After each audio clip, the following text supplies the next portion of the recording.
Hello and welcome to the news at 10 on NTA News 24. We are reaching you live from Abuja. I am Dennis Adegunloye. Let's begin with the headlines.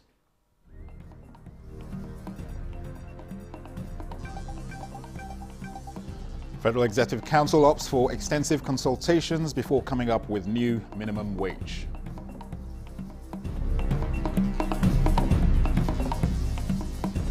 Nigerian Education Loan Fund postpones application process due to low data submissions by state institutions.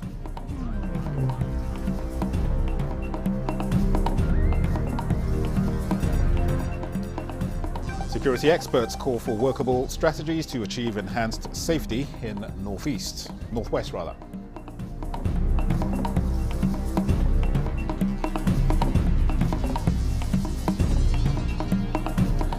And federal government pledges vibrant economy through collaboration with private sector.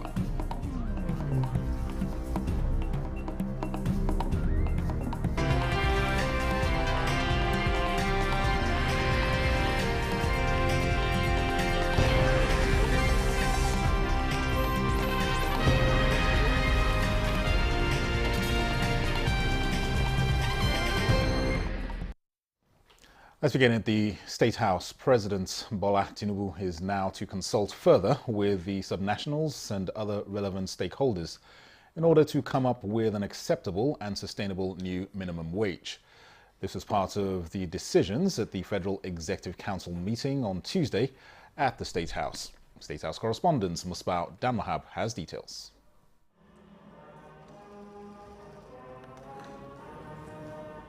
Members of the Federal Executive Council too embraced the renewed national anthem for the first time and for the only meeting yet in June. After more than a month, memos have piled up. 39 items found their way on the agenda and dealt with. One of them is a prospective new minimum wage issue. After a marathon of meetings, the representatives of the government and private sector in the tripartite committee on new minimum wage on June 7 suggested 62,000 naira as a new benchmark, which the organized labor rejected. The memo got here before the council, but then the much anticipated final decision will not be taken here. Mr. President is going to consult further so that he can have an informed position, because the new national minimum wage, like I said, is not just an issue of the federal government. It affects the state governments, it affects the local governments, it also affects the organized private sector. And that is why it is called national minimum wage. It's not just an affair of the federal government. The prevailing health issues also got attention of the council, with a cabinet committee to be set up to coordinate emergency operations to check the outbreak of cholera, which the Minister of Health confirmed has now been recorded in 31 states, with 53 deaths from about 1,500 cases. And resources were deployed to 21 states to help them respond to the cholera, in addition to improving awareness of our population, hand washing, hygiene, sanitation, in addition to treatment. Apart from deploying vaccines to check the outbreak of yellow fever in part of Bayelsa State, the council has also set up a task force to urgently address the acute malnutrition cases recorded across Borno, Adamawa, Yobe, Sokoto, Katsina, and Zamfara states. We had formed a ministerial task force that is mobilizing resources from the World Bank and also grant financing to provide ready-to-use therapeutic foods for the treatment of those severely malnourished children, while the country is making progress to expand food production. The Minister of Finance and Coordinating Minister for the Economy reported on some positive indices on the economy, including the debt stock falling by 15%. But most importantly, it says the President is concerned with how to ensure food security. Setting up of the economy to put down the infrastructure that will lead to growth. You put infrastructure, you get growth. That is going apace. But the most uppermost and the most important thing on Mr. President's agenda now is the issue of food security, nutrition, affordability of food for Nigerians, and is working day and night to come up with not just the longer term, but even the interim measures to help in that direction. The Council is now preparing toward the implementation of the 2022 National Policy on Plastic Waste Management by approving the immediate ban on single-use plastics across 8 ministries, departments and agencies. So what the federal government is doing is preparing the minds of Nigeria and leading by example. When you see this thing being done in the federal ministries and agencies, you will see that it will convince you that it is possible. The government has also decided to boost the counter-narcotic operations of the NDLEA with procurement of 33 CNG-compliant vehicles, arms, ammunition, and anti-riot equipment, among others. The third in the series is the procurement of 2 units of body scanner, full body scanners at both Abuja and Lagos international airports to boost the operation of NDLA. We had 3. Works Minister Dave Umahi, who got augmentation approval for 3 major roads in Enugu, Lagos and Cross River State, said that all roads projects across the country are being monitored for timely delivery. From the State House, Musbal and Wahab, NTA News. Now, one of the resolutions at the Federal Executive Council meeting was to set up a cabinet committee that will coordinate emergency operations to counter the outbreak of cholera, which has spread to 31 states with 53 deaths recorded. We're now being joined by Dr. Ganiu Jamiu, who is the Chief Consultant Epidemiologist, Federal Ministry of Health. He's joining us via Zoom from Uyo, the Akwa Ibom state capital, to give us an update on the outbreak of cholera in Nigeria. Hello and welcome to the News at 10. Thank you very much for being part of this 10 o'clock news. Thank you very much. Dr. Jamiu, quickly react to the step being taken by the Federal Executive Council. Yeah, okay. Thank you very much for the question. I think we have a president as part of his renewed hope agenda. We have a president who is a father who is ready at any time to respond appropriately to whatever emergency that is coming up. So as you can see, there is nothing new or special. It is one of the key responsibility of the president through the honorable minister. We did that during the COVID-19 pandemic when we have the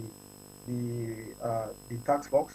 So the cabinet committee is also similar to that. It is part of repositioning and trying to provide effective leadership towards ensuring that the emergency operational center, which was activated on Monday at SCD's office, becomes so effective and be able to respond appropriately to the current cholera outbreak. So it is actually a step in the right direction. Thank you. All right, Dr. Jamiu, besides the steps that have just been taken by the Council, what in your view needs to be done as well? Okay, actually I'm part of the Emergency Operational Center. You see, over time, I want to say we've evolved using leveraging on our experience on Ebola and COVID-19 response. So we've been able to kind of build the capacity of the subnationals. That is why before the activation of the EOC, the national EOC on Monday, we are not surprised with the level of preparedness and response in individual states where the cholera outbreak is ongoing at the moment. So we are happy. It's still part of the government support, government effort to ensure that we have a resilient system that will be able to respond to any form of a medical emergency. So with what is happening at the moment, I think the state is well prepared, and you can see how a lot of things have been put in place and achieved in Lagos State and other affected states, even Ogun State at the moment. The capacity has been built already, so we are not surprised. What we are just trying to do at the national is to ensure that we continue to give a kind of technical guidance, as well as ensure that those states that need some logistics and supply have been provided. At the moment, about 21 states have been provided with supply just to assist them. And at the moment, we're also monitoring. There have been some technical support to the affected state through the NCDC. So a lot of things are actually happening, and we're also reviewing the data to see that we continue to provide the appropriate logistics. And also with the set of the cabinet committee, that will also help. Yes, I want to believe that. Yes, is okay. So yes, and I want to also say with the establishment of the cabinet committee, it also help in providing financial support and all the necessary support so as to complement what all the state government have already put in place in ensuring that we flatten the curve and reduce the fatality that is associated with the ongoing cholera outbreak. Thank you. All right, and in terms of vaccines, do you think we really need more of these to counter the spread of cholera? Yeah, actually, cholera is just an additional public health tool. The major thing regarding cholera, to control cholera, will require the basic measures such as ensuring both food and water hygiene, personal hygiene, environmental sanitation. Those are very key in addition to the vaccine. Vaccine is only meant actually for those that are vulnerable, that are close contact with those that are infected. But in the nutshell, if you are to look at the driving forces to some of these recurrent cholera outbreak in the country, we have to look at how we can stop this idea of open defecation. You will agree with me that before the rainy season, there'll be a lot of practices regarding open defecation. And with the coming of rainy season, you now find that some of these have been washed into our rivers, seas, underwater system, and so on. So, and this has really contributed to that. So, apart from the vaccines, we need to also put some of these sanitary measures in place, and also that our water, we need for our source of water is also very, very important. We need to, for those people who cannot afford the bottled water or the standard water board system as is being operationalized in FCT, that may need for them to boil their water, they need for them to cook their food appropriately. I think those measures are very important. In addition, the vaccine alone, because vaccine protection is about 65%. So it's a combined effort. A vaccine alone is not enough. All right, Dr. Ganiu Jamiu, Chief Consultant Epidemiologist from the Federal Ministry of Health. Many thanks for coming and taking the time to talk to us. Thank you. Thank you very much. Thank you. All right. Now, the House of Representatives has made a case for the steady power supply to Shedder Science and Technology Complex in Kwali, Federal Capital Territory, to support technological innovation of the country. This was during... There was only one structure in Shesco. Up to 2009, all the centers in Shesco we are using one block. And some of the laboratories we are using only one room. And at the end of the day, you find out nothing was happening. We'll come back to the drawing board, make our research institutes very, very effective, very, very competitive, well accommodated in our budget. The committee assured to provide the necessary support not only to Shedder Science Engineering, but to the sector in general. In Abuja, Muhammad Rabiu Ali, NTA News. You're watching the news at 10 on NTA News 24. More reports after this timeout. Stay with us.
You're welcome back. Let's talk security now, and the President's Bola Tinubu administration's commitment to free and responsible journalism through access to accurate information, regular media briefings, and training opportunities has been reiterated by the Minister of Information and National Orientation, Mohammed Idris. This was at a training organized by the National Counter-Terrorism Center, Office of the National Security Advisor. Salihu Gwanara reports. Although members of the pen profession do not have the power to shoot a gun in the fight against terrorism, they control the pen, whose power is mightier than that of the sword.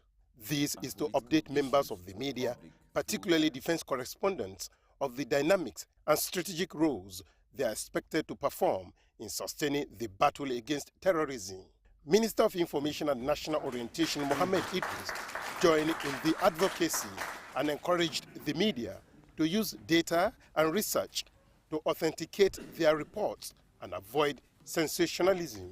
Without propaganda, terrorism would not thrive.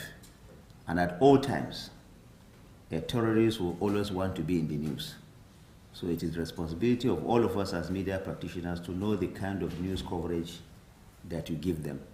I've said it times without number that it is often not helpful when on the front pages of our newspapers you find pictures of terrorists with AK-47 across their shoulder and portraying them as if they are actually heroes. They are not. These are enemies of our land, and we should treat them as such. So this kind of engagements, Jaralaka and other distinguished guests here, please deepen it in the interest of the fight against terrorism. Journalists not only set agenda, but mold opinions, because the media also function as a conviction instrument which can be used to thwart counterproductive activities. We are hopeful that the workshop will allow for honest dialogue that will generate useful ideas to improved strategies of reporting to enhance peace and security in Nigeria. With the theme, Effective Reporting Towards Strengthening Alternatives to Terrorist Ideologies, Contemporary Security Challenges, the defense correspondents are expected to cross-fertilize ideas with relevant stakeholders as part of efforts in fighting terrorism using the non-kinetic approach. In Abuja, Saliu Gwanara, NTA News. And in a landmark move, leaders from the Northwest region, in partnership with the United Nations Development Programme, have pledged to address the root causes of insecurity and promote economic growth as the Northwest Peace and Security Summit concludes in Katsina. The two-day summit ended after intense discussions on the way forward. Awal Haliru reports. The two-day summit brought together governors from the 7 states in the Northwest region, security experts and development partners to discuss the lingering insecurity challenges and developmental issues facing the region. At the end of the summit, the leaders emphasized investment in education, healthcare and economic empowerment programs for youth, as well as promoted agricultural development and infrastructure growth. The UNDP resident representative commended the leaders for their commitment to addressing the root causes of insecurity.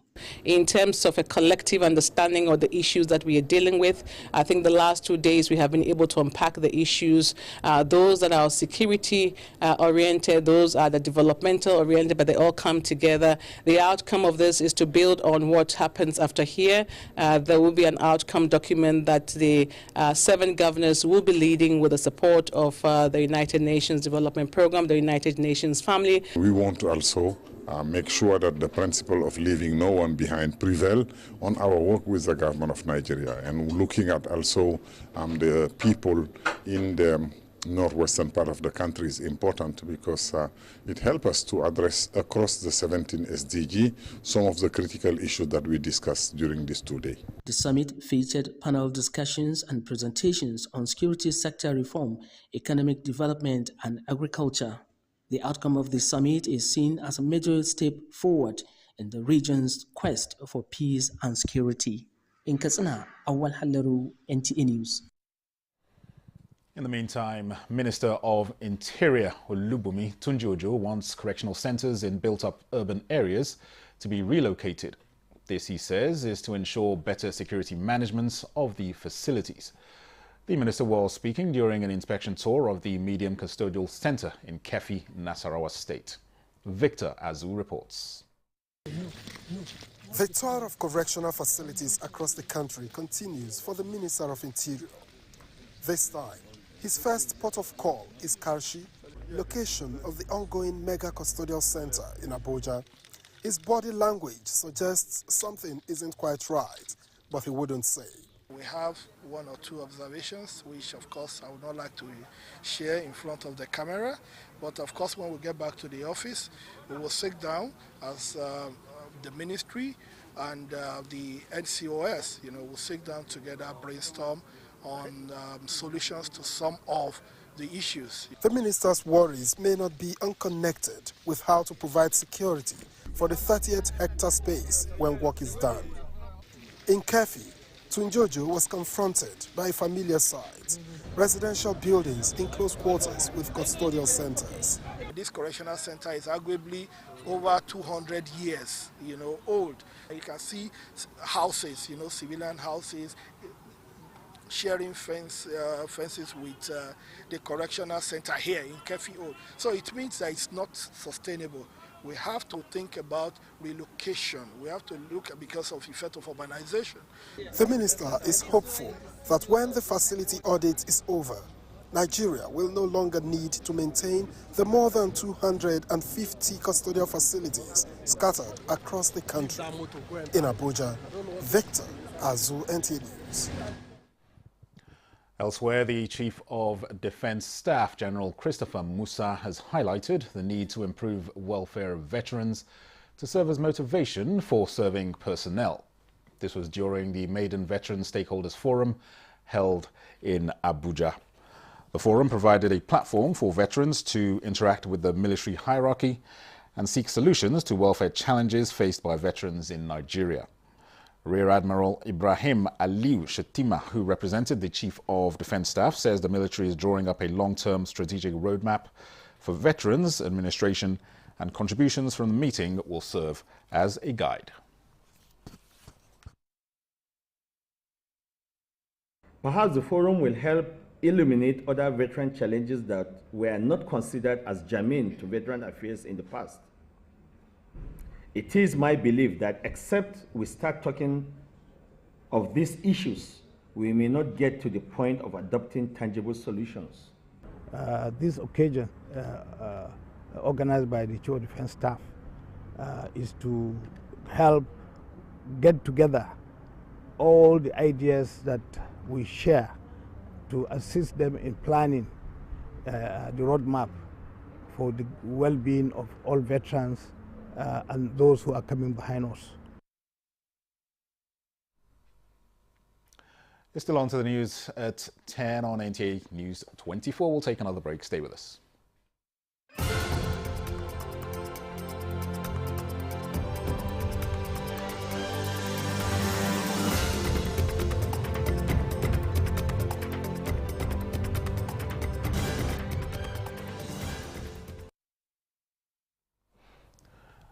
The Nigerian Midstream and Downstream Petroleum Regulatory Authority has pointed out that it will continue interfacing with critical industry players to mitigate supply chain challenges.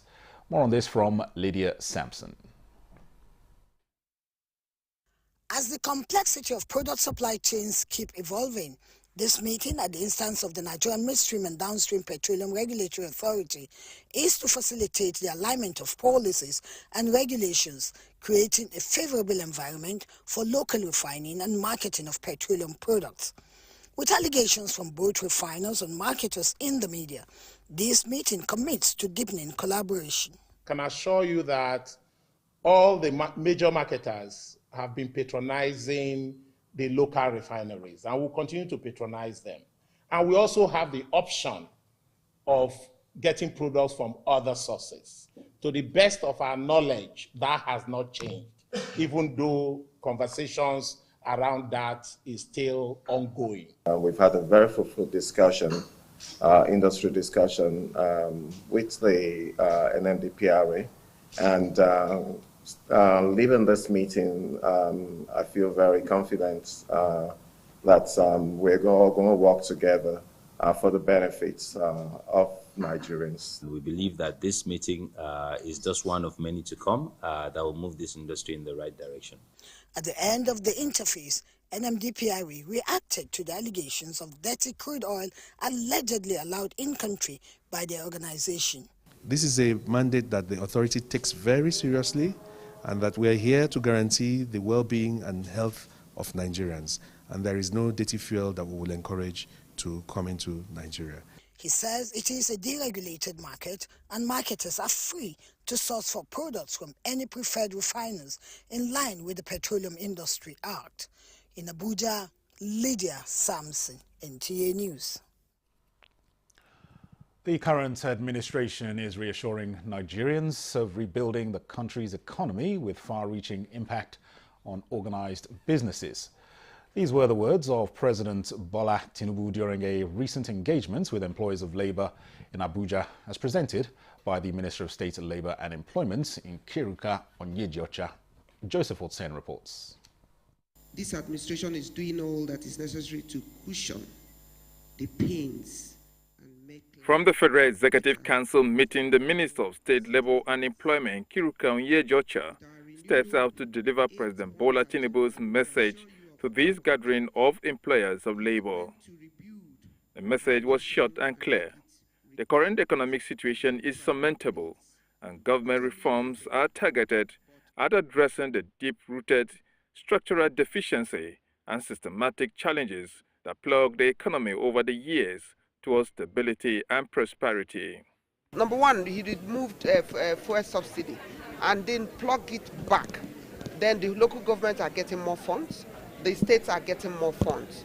And then what it simply means is that if these funds are put in place, there will be no more food scarcity, because you're going to produce more.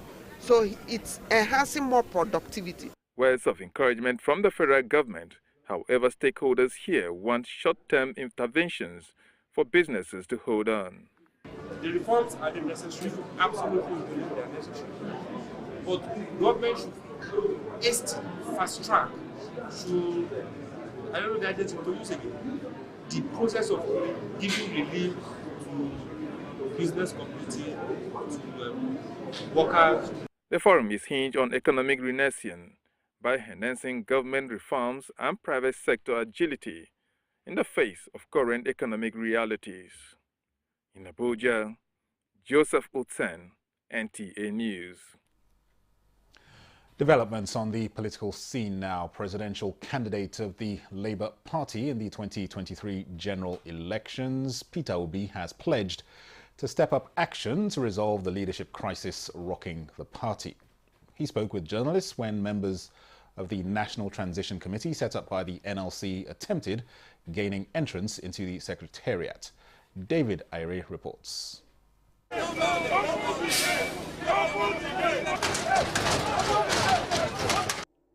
It was a rowdy situation at the party secretariat.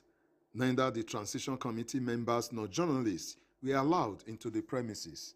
The transition committee, headed by former NLC president Abdul Wahid Umar, is insisting that the tenure of Julius Abure-led NWC elapsed on the 10th of June, as they are not recognizing the March convention that renewed the tenure of Julius Abure as national chairman. When his tenure expired, he begged NLC and other stakeholders that let them allow him to extend his tenure by 1 year so that we will go through the presidential election.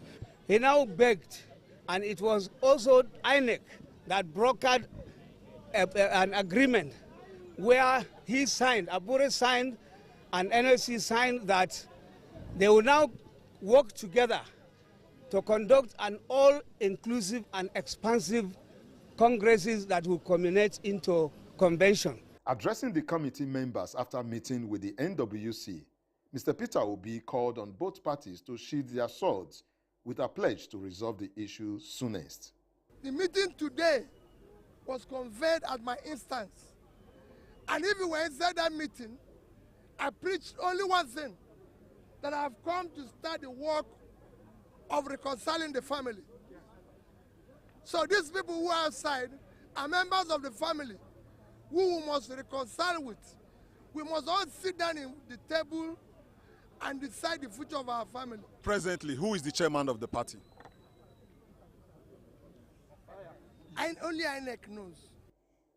While the Apapa faction has finally submitted and pledged loyalty to the chairmanship of Julius Abure, the NSC, through its political commission, is insisting on a change of the party leadership. In Abuja, David Ire, NTA News. Meanwhile, People's Democratic Party stakeholders in Obiakpo local government area of Rivers State have thrown their weight behind the decision by the Inspector General of Police to continue to barricade the local government councils in the state until law and order is restored. They made their position known during a peace walk in some parts of Obiakpo Council area. Emmanuel Lene reports. The peace walk by PDP members from the 17 wards of Obiakpo local government area is in support of the Nigerian police to continue to keep the peace at the various local government secretariats in the state, pending the determination of the pending suits at the appeal court. Commencing from Rumeme Civic Center, the peace walk went through parts of Equator Road before terminating at the popular Rumola Junction. Speaking on behalf of the group, Minority Leader in the House of Representatives, Kingsley Chinda, said they are in support of the action of the Inspector General of Police to ensure peace reigns in the state. He equally called on political office holders in the state to always abide by the rule of law, as this makes democracy thrive.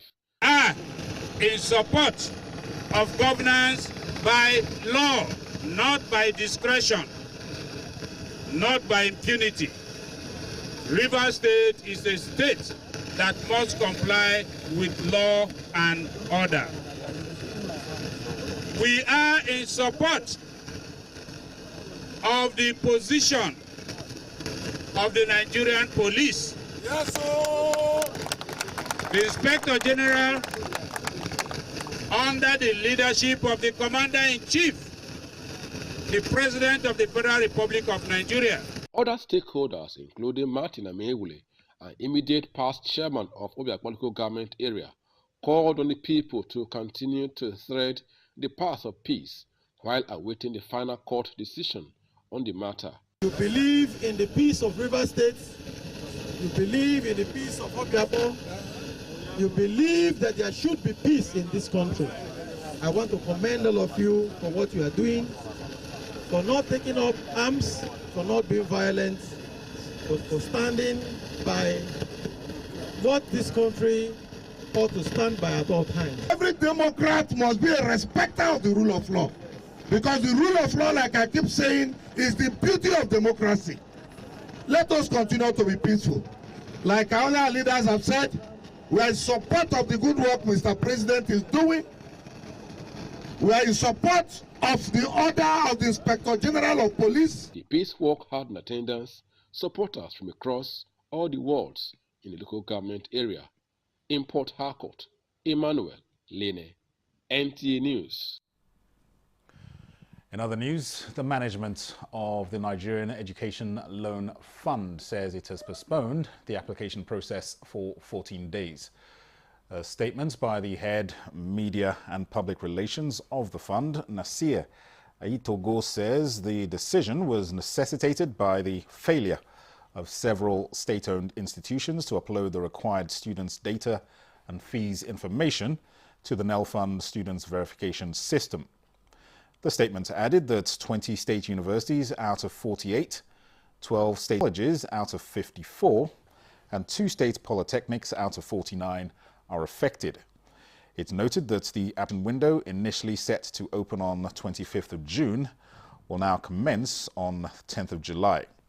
This extension, according to the fund, will provide additional time for state institutions to comply with the data submission requirements and ensure their students can benefit from the federal government student loan scheme.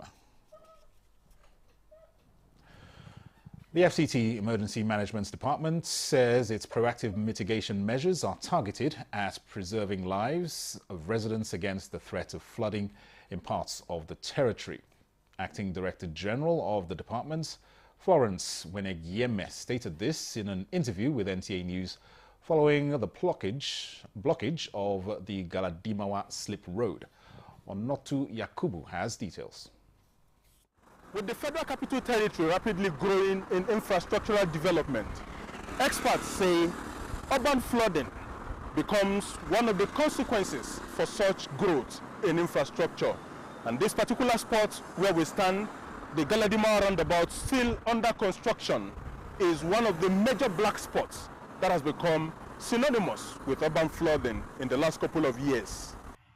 Monday's long heavy rainfall and accumulated stormwater brought to bear the reminder of the annual dangers to life the slip road can constitute to road users on the roads. The road was blocked several weeks ago as part of the annual mitigation measure.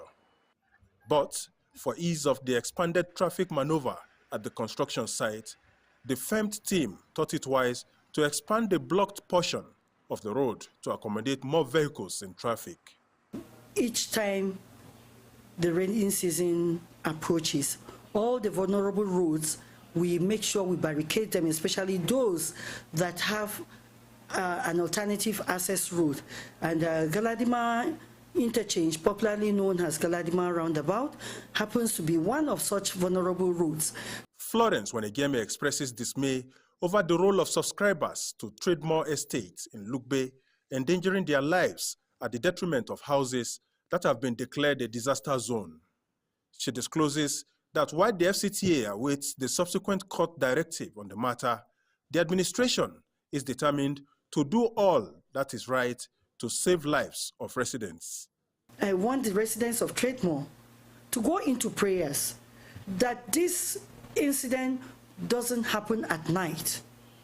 If it happens at night, when people are sleeping, we have women and children there. We may have pregnant women there. We have the aged. We have people with disabilities of any form. We may have people bedridden there. How will they escape? How will they be evacuated at that particular time? It will be recalled that residents of the estate protested the demolition of structures along the water path, following which court gave an injunction to stay off execution of proposed further demolition of structures in the estate. Onotu Yakubu, NTA News. The spate of road crashes on the newly rehabilitated roads in Lagos can be reduced when motorists obey driving codes and are alert while driving. FRSC Lagos Sector Command Patrick Davu disclosed this while speaking on road crashes in the state. Bolaji Akim has details. Before now, driving on 3rd Mainland Bridge was a great challenge to motorists as a result of potholes on the bridge. With the intervention of the federal government in rehabilitating the bridge, it is a jolly smooth ride, and some motorists have turned it to a racing track, thereby causing frequent crashes on the newly rehabilitated road. Reacting to this, FRSC Lagos Sector Commander Dabo Patrick said the command is deploying latest technology to check frequent crashes on the road. The technology will be placed a kilometer away from the point of arrest. And at that point, if the vehicle exceeds the speed limit, the technology captures it.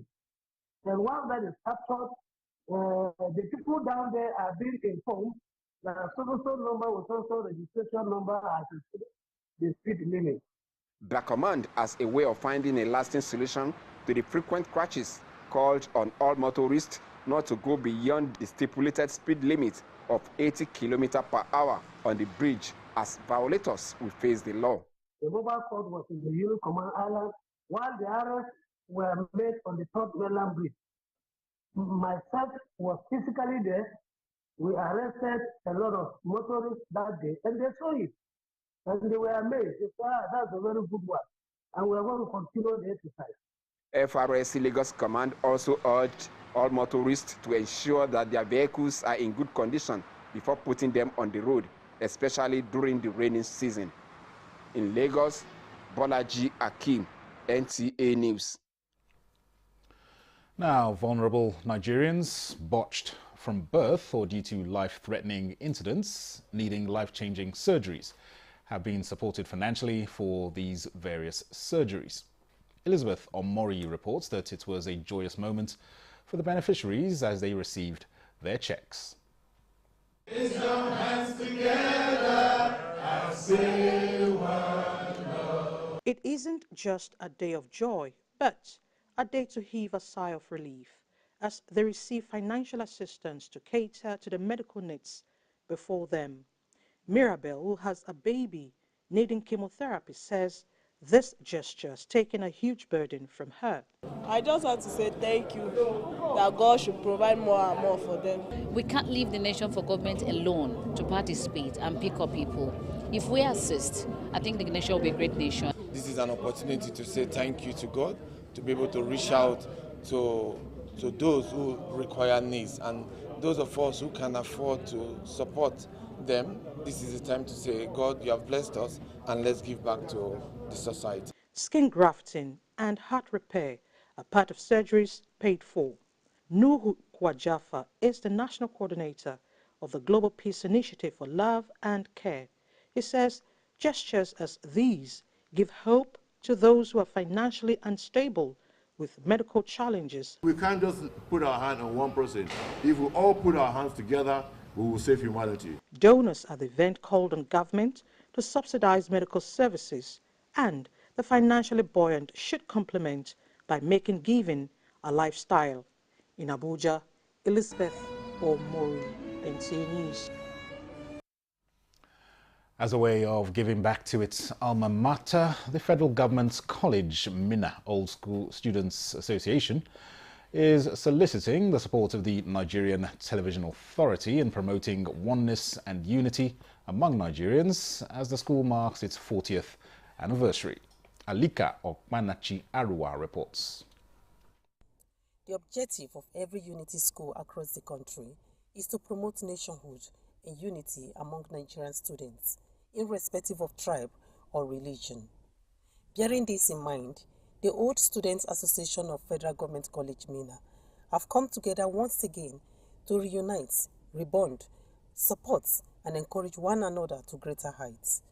The school was created to foster unity, to its academic excellence, and considering where we are today, to a large extent, we have attained that. It doesn't matter where you come from. What matters is where your heart pants after. And what our heart is panting after is how to make that school, and in turn Nigeria, a place where everyone would be blessed. The friendships we made during those years in school were friendships that started during our formative years. And you agree that you don't forget easily those kind of friendships. Representing the Director General of the Nigerian Television Authority, NTA, the General Manager, NTA NEWS24, Fatima Abbas Hassan, pledged the continued support of the authority in promoting common goals and unity in moving the country forward. The NTA would love to partner with you to see that you have made your own contributions to the development of this country. Like we keep saying, the government cannot do it all alone. So we must come in to give our own little contributions. If you do yours, she does hers, I do mine, and all of us play our own role, I'm sure we'll be the better for it. The 40th anniversary celebration comes up on Saturday, 29th June 2024. In Abuja, Alika Okmanachi Arua, NTA News. Meanwhile, the Nigerian Television Authority says it remains committed to enlightening and educating the public on the right values, morals and virtues that will help make wise choices to promote a healthy and morally sound society. This was the reaffirmation given by the Director General of the NTA when he received a delegation of women community in Africa at the NTA headquarters Abuja. Momso Damien Datti has details. The internet, with its very numerous benefits in providing information at one's fingertips within the shortest time possible, also has its demerits. We found out that when a child holds a device and looks at it, the advert that comes to it is different from when a parent does. And so we need people to understand that there are so many dangerous sites that are called the dark web, targeting the children. This is the reason for the visit of a delegation of the women community in Africa, a civil society group seeking collaboration with the Nigerian Television Authority to tackle the issue. The challenges that we have in the physical world is gradually being moved to the cyberspace, where you have things like cyberbullying, you have cyber stalking. So it is essential for parents, for children to know how to navigate the space safely. NTA's Director General was represented by the Director of News. Glad to inform you that the DG is not only a comrade, but he's also a he for she, because he has been promoting and protecting women's issues. The issues or the well-being of our children is always attached to it. Now, this is a very important thing because the cyberspace really is not 100% bad. In our job, we make adequate use of the cyberspace to positively to convey messages and all that as a platform. But the problem arises when the cyberspace is used in the negative way. So I appreciate your efforts in trying to draw back our young people from the negative usage of the cyberspace. NTA, she says, is committed to its mandate of projecting the right values for the overall good of humanity. Mamso Damian Ati, NTA News. Let's get some more on health. Nigeria is initiating more programs that will improve access to drug use prevention, early detection and treatment services to address the challenges of the current national and global drug abuse burden.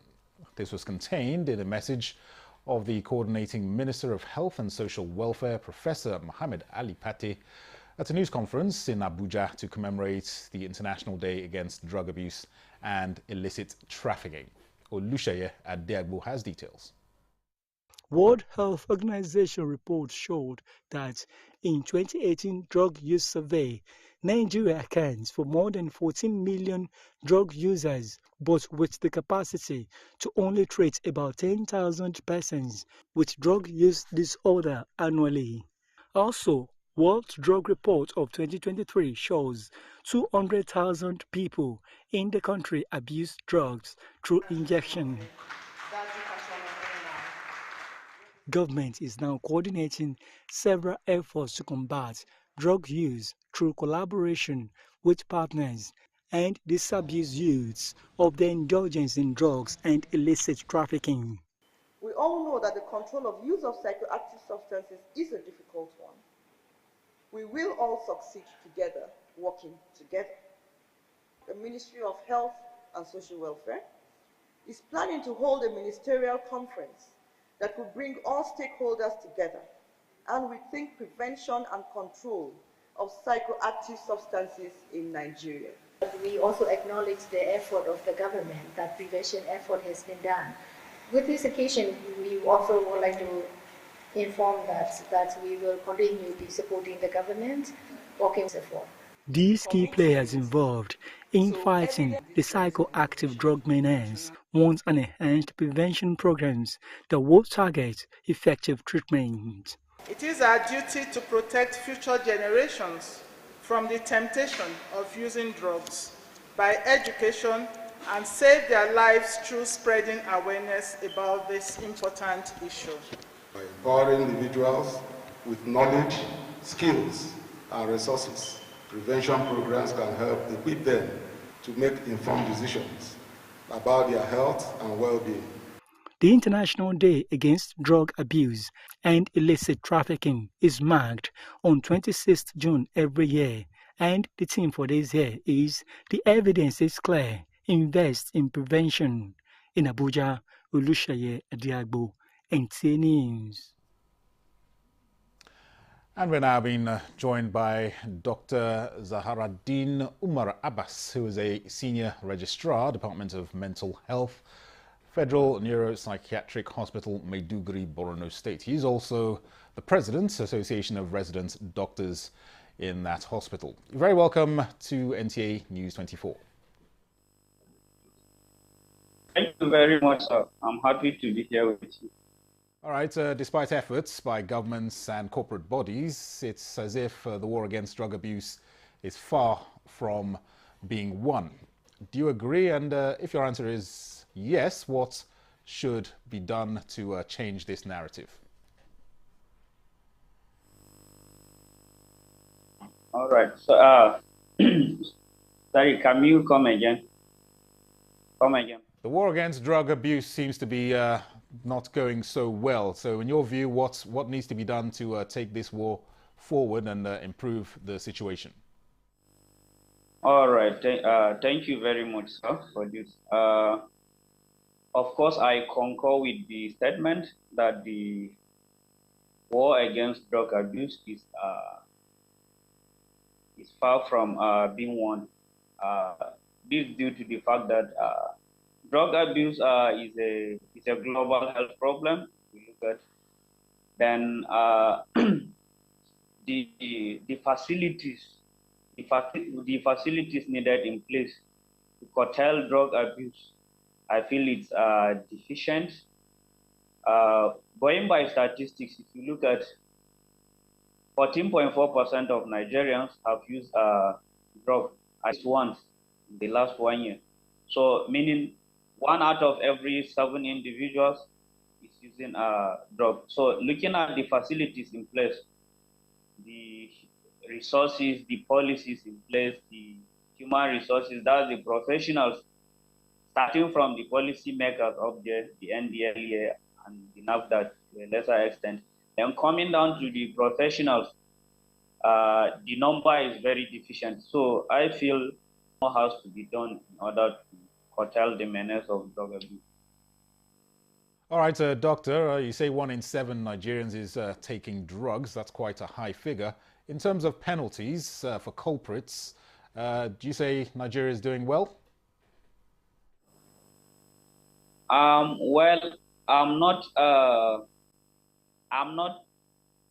don't have the current figures. You know, the agency in charge of the penalty for individuals that are involved in production, importation, and exportation of illicit drugs is the NDLEA, that's the National Drug Law Enforcement Agency. So I don't have their current statistics. But however, from what we are seeing in the hospital setting, the problem is quite high in the communities. In fact, I can attest to you that in our center, sometimes if patients come over the weekend, patients using substances, they come for rehabilitation, we may need to wait for some few days.